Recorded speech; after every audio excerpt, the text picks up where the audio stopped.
అందరికీ నమస్కారం. నేను మీ నాగమణి. ఈరోజు మీకు తమలపాకు మొక్కకి వచ్చిన తెగులు గురించి మీకు తెలియజేస్తున్నాను. దీనికి వచ్చేసి తెల్ల మచ్చలు, ఎర్రగా లేదా చీడలు అన్ని అన్ని వచ్చినాయి అనమాట. సో దీనికి లక్ష్మమ్మ ఆవిడ ఏం చేయాలని ఒక సలహా అడిగింది. సో ఇది ఎలా చేయాలి ఏమనేది ఆమెకు వివరంగా తెలియజేస్తున్నాను.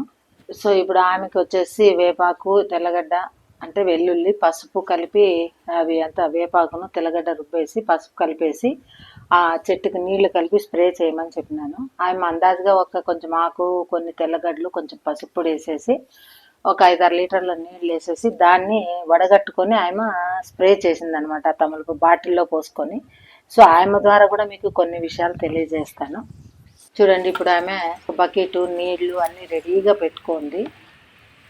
అది వేపాకు రుబ్బిండేది, తెల్లగడ్డ రుబ్బిండేది, అది పసుపు పొడి అనమాట. సో చూడండి, ఇప్పుడు ఆమె ఎంత నీట్గా కలుపుతుందో. ఫస్ట్ వేపాకు వేస్తుంది బకెట్లోకి, సో తర్వాత తెల్లగడ్డ వేస్తుంది. ఇవన్నీ నున్న పేస్ట్ చేసి పక్కన రెడీగా ఆల్రెడీ పెట్టుకుంది అనమాట. సో ఇప్పుడు పసుపు పొడి వేసేసి ఫస్ట్ కట్టితో కలిపి తిప్పుతుంది అనమాట. చూడండి, అట్లా బాగా కలిపెట్టిన తర్వాత సో అలా బాగా తిప్పాలి. అది కలిపెట్టిన తర్వాత దాంట్లోకి నీళ్ళు అనేది పోయాలన్నమాట.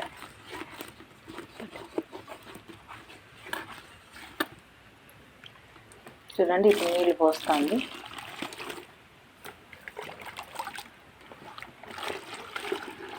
సో ఆ విధంగా ఆమె 5 లీటర్ల నీళ్లు పోసుకొని దాన్ని పక్కన వడగడుతుంది.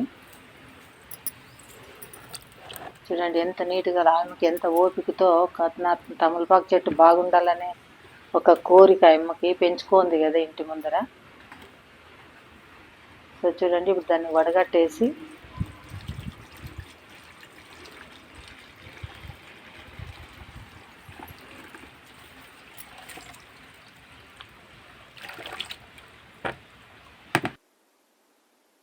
చూడండి దాన్ని పిప్పి కూడా వస్తుంది కదా, అది బాగా పిండేసిన తర్వాత ఆ పిప్పి అనేదంతా మళ్ళీ తమలపాకు చెట్టు బుడుములోకి వేసేసింది ఆయన.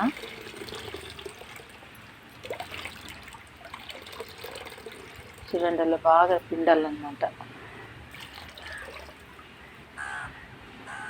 ఇప్పుడు బాటిల్లోకి వేసుకొని చెట్టుకి స్ప్రే చేస్తాను. చూడండి,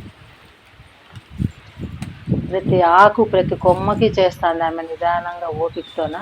ఎందుకంటే ఆమె మనీ ప్లాంట్ మాత్రం ఆకు చెట్టును పెంచుకోండి ఇంటి ముందర. యాపాకు మిక్సీకి వేసేది, తెల్లగడ్డలు, పసుపు అన్నీ వేసి నీళ్ళల్లో కలిపి చెట్టుకు కొట్టేది. బాగా వచ్చేసింది, వారమైంది వేసి, బాగా శుభ్రంగా వచ్చేసింది, బాగా వచ్చింది. చూడండి, ఈ విధంగా వచ్చిందనమాట తమలపాకు. సో ఆమెకు చాలా సంతోషమైంది. అంటే మనం ఏదన్నా మొక్కలకి ఇంటి ముందు ఏ చీడపీడలు ఉన్నా కూడా వేపాకు కొడితే అన్ని కంట్రోల్ అవుతా అనేది ఇది ఒక ఉదాహరణ. నమస్తే.